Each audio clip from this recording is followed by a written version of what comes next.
گفتگو میں خوش آمدید۔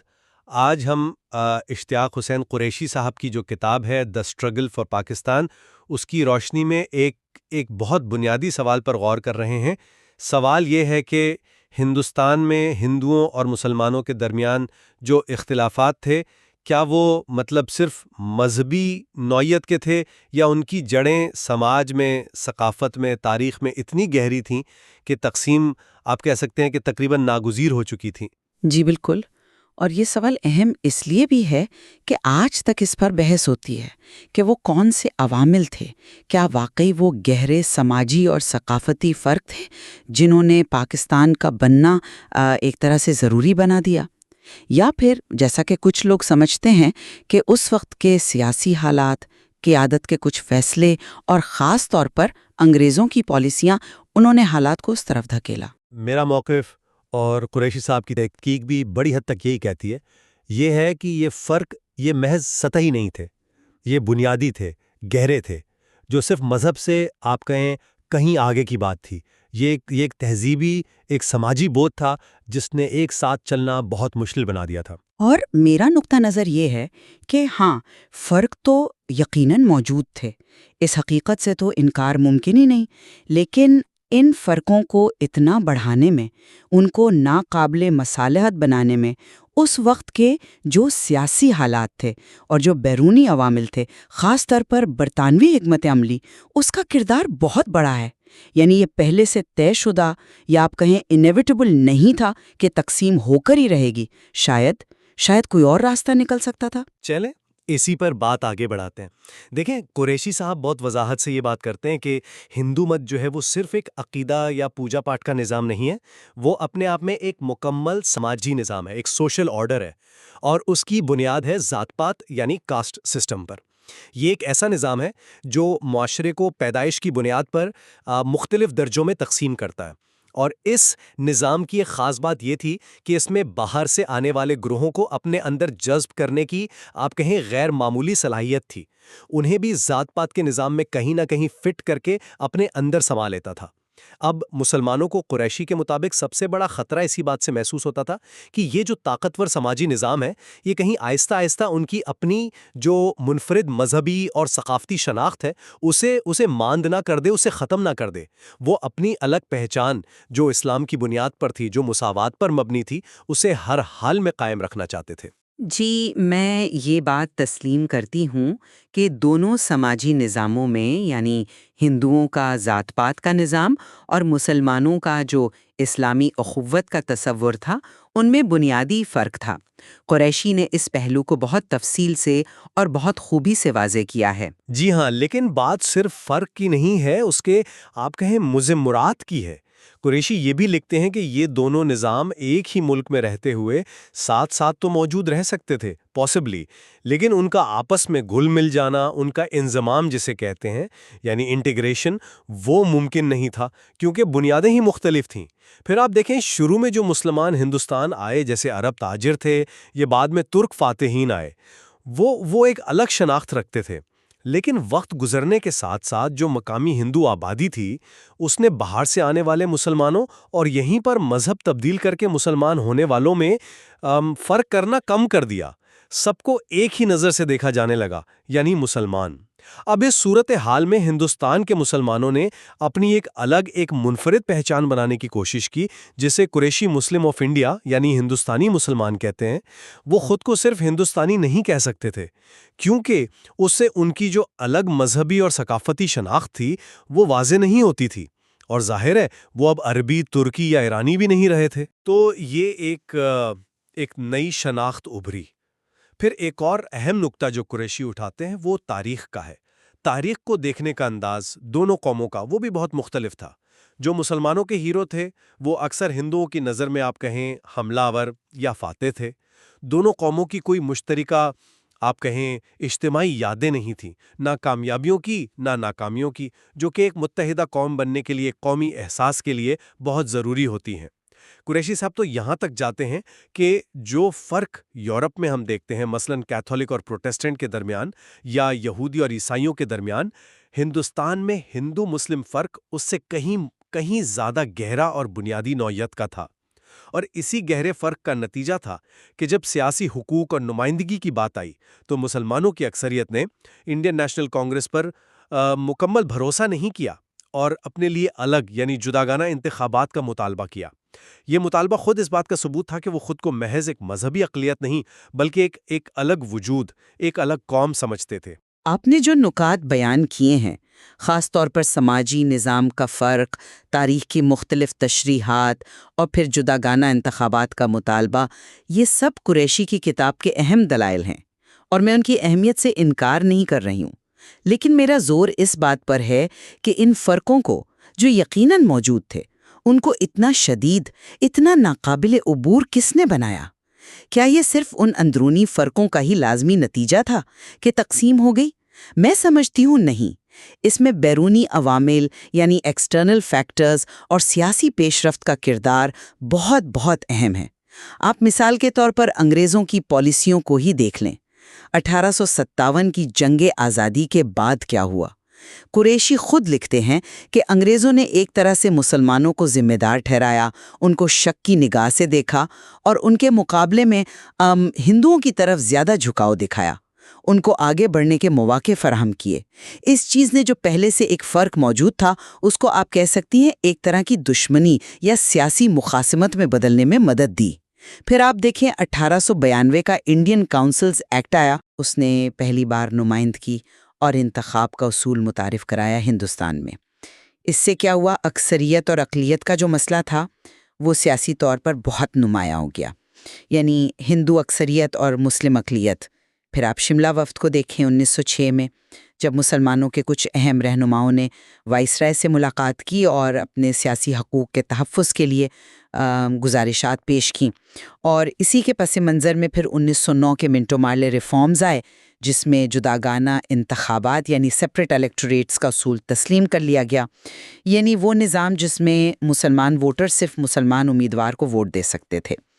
اب اگرچہ یہ مطالبہ مسلمانوں نے اپنے تحفظ کے لیے کیا تھا، اس میں شک نہیں، لیکن اس نظام نے سیاسی طور پر ہندوؤں اور مسلمانوں کو مزید تقسیم کر دیا، ان کے سیاسی راستے الگ کر دیے۔ لیکن ایک منٹ، کیا یہ مطالبہ، یہ جداگانہ انتخابات کی مانگ، یہ خود اس بات کی دلیل نہیں کہ مسلمانوں کے اندر یہ احساس عدم تحفظ، یہ خدشہ، یہ پہلے سے موجود تھا؟ ہندو اکثریت کے نظام میں ان کو اپنے حقوق کے پامال ہونے کا ڈر تھا۔ یہ مطالبہ انگریزوں نے تو ان کے منہ میں نہیں ڈالا تھا نا، یہ احساس تو ان بنیادی فرقوں سے ہی پیدا ہوا تھا جن کا میں نے پہلے ذکر کیا۔ احساس یقیناً تھا، میں اس سے انکار نہیں کر رہی، خدشات بھی حقیقی تھے، لیکن حالات نے اور سیاسی پیش رفت نے ان احساسات اور خدشات کو بہت زیادہ آپ کہیں شدید کر دیا۔ آپ دیکھیں 1885 میں انڈین نیشنل کانگریس قائم ہوئی۔ شروع میں کچھ مسلمان شامل بھی ہوئے، ایسا نہیں کہ بالکل نہیں تھے، لیکن جلد ہی سر سید احمد خان جیسے جو بڑے رہنما تھے، انہوں نے مسلمانوں کو اس سے الگ رہنے کا مشورہ دیا۔ کیوں؟ کیونکہ انہیں یہ خدشہ تھا کہ کانگریس اپنی اکثریت کی وجہ سے بنیادی طور پر ہندو مفادات کی ہی نمائندگی کرے گی۔ تو یہ سیاسی علیحدگی کی ابتدا تھی۔ پھر 1905 میں بنگال کی تقسیم کا واقعہ پیش آیا۔ انگریزوں نے انتظامی بنیادوں پر بنگال کو تقسیم کیا، جس سے مشرقی بنگال میں مسلمانوں کی اکثریت ہو گئی۔ اس پر ہندوؤں کی طرف سے شدید رد عمل آیا، ایک بڑی تحریک چلی، اور اس تحریک میں بال گنگادھر تلک جیسے جو رہنما تھے، انہوں نے کافی حد تک مذہبی نعروں اور ہندو قوم پرستی کا استعمال کیا۔ اس سے کانگریس کے اندر جو مسلمان تھے یا جو کانگریس کے حمایتی تھے، ان کو بھی بیگانگی کا احساس ہوا۔ تو اسی سارے ماحول میں 1906 میں ڈھاکہ میں آل انڈیا مسلم لیگ کا قیام عمل میں آیا، کیونکہ مسلمانوں کو یہ ضرورت محسوس ہوئی کہ ان کی اپنی ایک الگ سیاسی جماعت ہونی چاہیے جو ان کے مفادات کا تحفظ کرے۔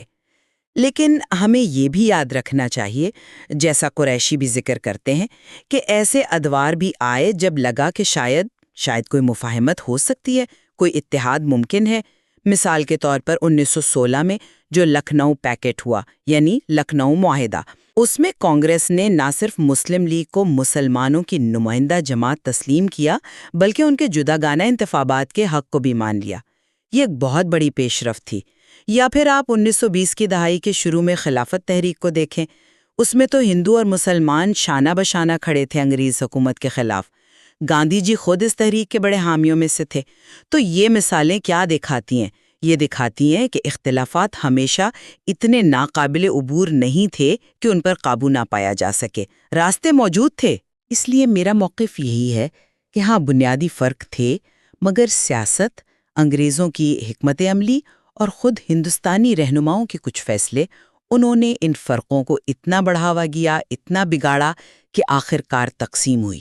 یہ صرف ان سماجی یا مذہبی فرقوں کا آپ کہیں ایک لازمی یا انیویٹیبل نتیجہ نہیں تھا۔ آپ بار بار سیاسی عوامل اور انگریزوں کے کردار پر زور دے رہے ہیں۔ میں ان کے کردار سے انکار نہیں کر رہا، وہ یقیناً اہم تھا، لیکن قریشی کے تجزیے کی بنیاد پر کیا آپ اس بات کی اہمیت کو کچھ کم نہیں کر رہے کہ ہندو سماج کا جو بنیادی ڈھانچہ تھا، خاص طور پر ذات پات کا نظام، اور اس کی جو ایک طرح کی جذب کرنے کی صلاحیت تھی، اسیمیلیٹ کرنے کی، وہ مسلمانوں کی جو الگ منفرد اسلامی پہچان تھی، اس کے لیے ایک مستقل خطرہ نہیں تھا؟ اسلام میں مساوات کا جو تصور ہے وہ ذات پات کی اونچ نیچ سے بالکل متضاد ہے۔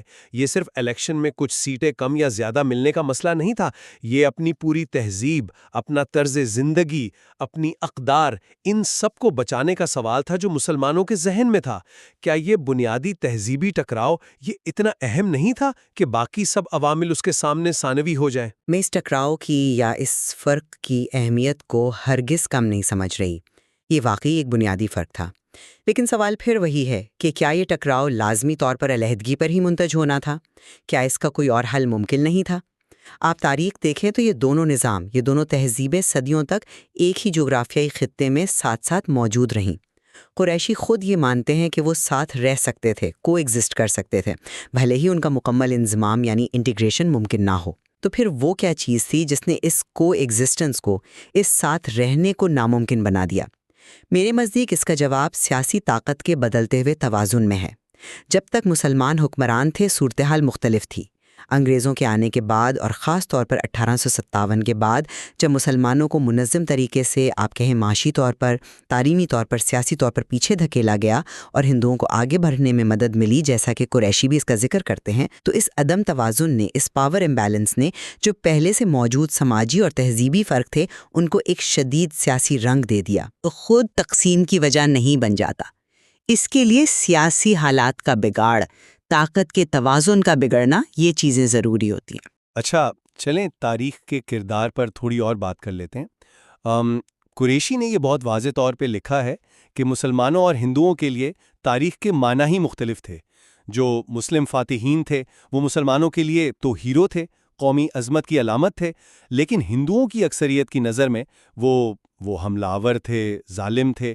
پھر 1857 کی جنگ آزادی کو دیکھیں، جسے انگریزوں نے غدر کہا۔ اس کے بعد انگریزوں نے خاص طور پر مسلمانوں کو انتقامی کارروائی کا نشانہ بنایا، ان پر عدم اعتماد کیا گیا۔ اس سے مسلمانوں میں یہ احساس اور گہرا ہوا کہ وہ الگ ہیں، ان کے ساتھ امتیازی سلوک ہو رہا ہے۔ تو یہ جو تاریخ کا مشترکہ احساس نہیں تھا، جو کسی بھی قوم کو آپس میں جوڑتا ہے، کیا یہ تقسیم کی طرف لے جانے والا ایک بہت بہت بڑا اور بنیادی سبب نہیں تھا؟ جزوی طور پر آپ کی بات درست ہے۔ تاریخ کی الگ الگ تفہیم، الگ الگ ہیروز، یہ چیزیں یقیناً موجود تھیں، لیکن میرا نقطہ یہ ہے کہ اس چیز کو بھی سیاسی طور پر استعمال کیا گیا، اسے بڑھاوا دیا گیا۔ انگریز مورخین میں اور حکومت نے بھی 1857 کی بغاوت کی ذمہ داری بڑی حد تک مسلمانوں پر ڈالنے کی کوشش کی تاکہ ہندوؤں اور مسلمانوں کے درمیان جو خلیج ہے وہ بڑھے۔ بعد میں کچھ انگریز افسروں نے خود اس بات کا اعتراف بھی کیا کہ یہ ایک سوچی سمجھی پالیسی تھی۔ پھر آپ کانگریس کے ابتدائی دور کو دیکھیں، جیسا کہ قریشی نے بھی اشارہ کیا ہے، کچھ ہندو رہنماؤں کی تقاریر میں، ان کی تحریروں میں ایسی باتیں شامل ہوتی تھیں جو ماضی کے حوالے سے مسلمانوں کو آپ کہیں دفاعی پوزیشن اختیار کرنے پر مجبور کرتی تھیں۔ تو یہ صرف تاریخ کا ایک معصومانہ اختلاف نظر نہیں تھا، اسے سیاسی مقاصد کے لیے ہتھیار کے طور پر استعمال کیا گیا، دونوں طرف سے بھی اور انگریزوں کی طرف سے بھی۔ اس خلیج کو جان بوجھ کر گہرا کیا گیا، یہ خود بخود فطری طور پر تقسیم تک نہیں لے گیا۔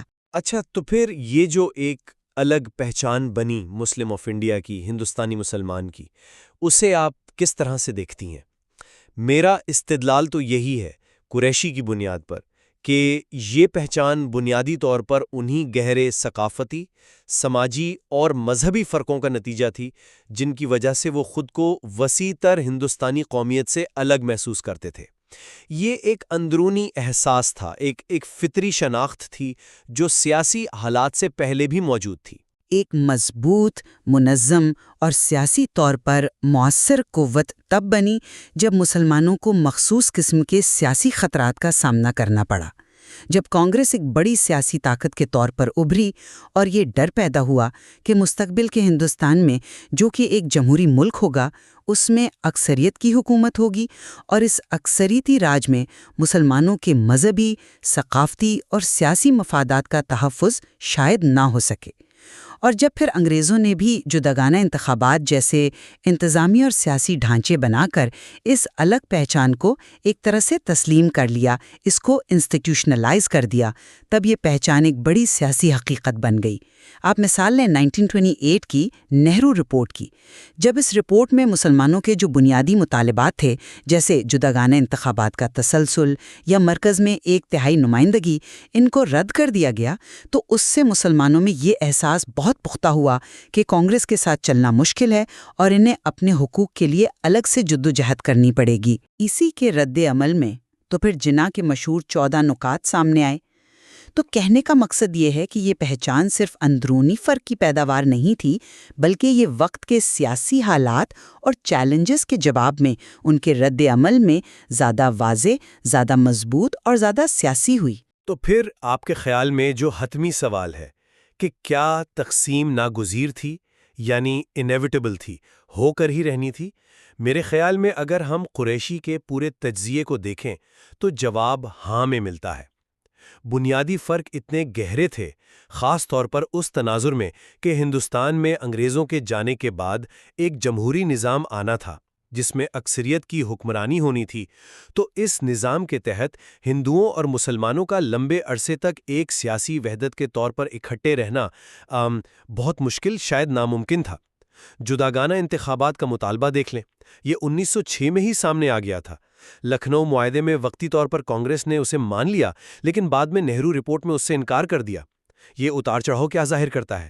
یہی کہ مسلمانوں کا ایک بڑا طبقہ خود کو ایک الگ سیاسی وجود سمجھتا تھا اور انہیں ہندو اکثریت پر مبنی نظام پر اعتماد نہیں تھا۔ پھر 1937 کے انتخابات کے بعد جو ہوا، جب کانگریس نے کئی صوبوں میں حکومت بنائی اور مسلم لیگ کے ساتھ مل کر مخلوط حکومت بنانے سے انکار کر دیا، خاص طور پر یوپی میں، جیسا کہ قریشی بھی بتاتے ہیں، وہ بھی اسی رویے کی ایک مثال تھی۔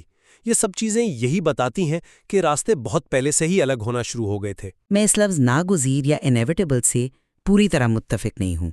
کیا یہ شروع سے ہی پتھر پر لکیر تھی کہ ایسا ہی ہونا ہے؟ میرا خیال ہے نہیں۔ ایسے مواقع آئے، ایسے مومنٹس آئے تاریخ میں جب اتحاد ممکن نظر آیا، جب ایک مشترکہ مستقبل کی امید پیدا ہوئی۔ میں نے پہلے بھی ذکر کیا 1916 کا لکھنؤ معاہدہ، 1920 کی دہائی کی خلافت تحریک۔ یہ مواقع ضائع کیوں ہوئے؟ اس میں جیسا میں نے کہا، انگریزوں کی پالیسیوں کا بہت بڑا ہاتھ تھا، ان کی تقسیم کرو اور حکومت کرو کی پالیسی۔ مثال کے طور پر دوسری جنگ عظیم کے دوران اگست 1940 میں جو انہوں نے پیشکش کی، جس میں یہ عندیہ دیا گیا کہ مستقبل کے آئین پر اقلیتوں کو، یعنی بالواسطہ طور پر مسلمانوں کو ویٹو پاور حاصل ہوگی، اس نے بھی تقسیم کی سوچ کو تقویت دی۔ دوسری طرف کانگریس کی قیادت کی طرف سے بھی کچھ ایسے فیصلے یا شرائط سامنے آئیں، جیسے 1937 میں یوپی میں حکومت سازی کا معاملہ تھا، یا پھر بعد میں کیبنٹ مشن پلان کی تشریح پر جو اختلافات پیدا ہوئے، انہوں نے بھی سمجھوتے کے دروازے بند کرنے میں کردار ادا کیا۔ اس میں یقیناً دونوں طرف کی قیادت کی ناکامیاں بھی شامل ہیں۔ تو ان تمام عوامل نے مل کر، ان واقعات نے، ان فیصلوں نے تقسیم کو ایک سیاسی نتیجہ آؤٹ کم بنایا۔ یہ واحد ممکنہ تقدیر نہیں تھی۔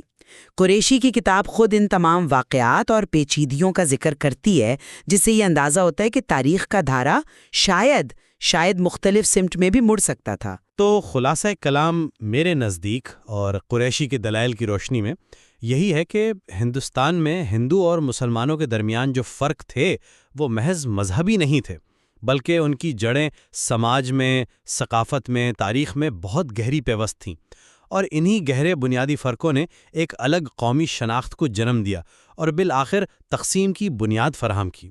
یہ فرق اتنے بنیادی تھے کہ ان کی موجودگی میں ایک پائیدار مشترکہ سیاسی مستقبل کی تعمیر انتہائی مشکل تھی۔ اور میرا موقف یہ ہے کہ ہاں یہ فرق حقیقی تھے، اہم تھے، اس میں کوئی شبہ نہیں، لیکن ان فرقوں کو ناقابل مصالحت بنانے میں، یعنی اس نہج تک پہنچانے میں کہ ان میں کوئی سمجھوتا نہ ہو سکے، اور تقسیم کو ایک سیاسی حقیقت بنانے میں اس وقت کی سیاسی قوتوں کا، انگریز سرکار کے کردار کا، کانگریس اور مسلم لیگ کی قیادت کی حکمت عملیوں کا، اور تاریخ کے کچھ خاص فیصلہ کن واقعات اور موڑ کا بہت بنیادی اور فیصلہ کن کردار تھا۔ یہ فرق اپنی ذات میں خود بخود تقسیم کی ضمانت نہیں تھے، حالات نے، واقعات نے اور فیصلوں نے انہیں اس انجام تک پہنچایا۔ یقیناً یہ ایک بہت ہی پیچیدہ بحث ہے اور اس میں کوئی آسان جواب نہیں ہے، لیکن اشتیاق حسین قریشی صاحب کی جو کتاب ہے دی اسٹرگل فار پاکستان، وہ اس پوری جدوجہد کی وجوہات کو، اس کے پیچھے کارفرما دلائل کو سمجھنے کے لیے ایک کلیدی حیثیت رکھتی ہے۔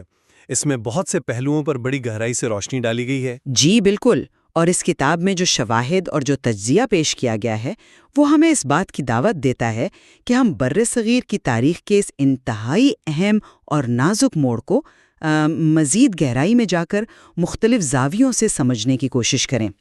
بہت سے ایسے سوالات ہیں جن پر مزید تحقیق اور غور و فکر کی گنجائش ہمیشہ باقی رہتی ہے۔ آج کی اس گفتگو کو ہم یہیں پر ختم کرتے ہیں۔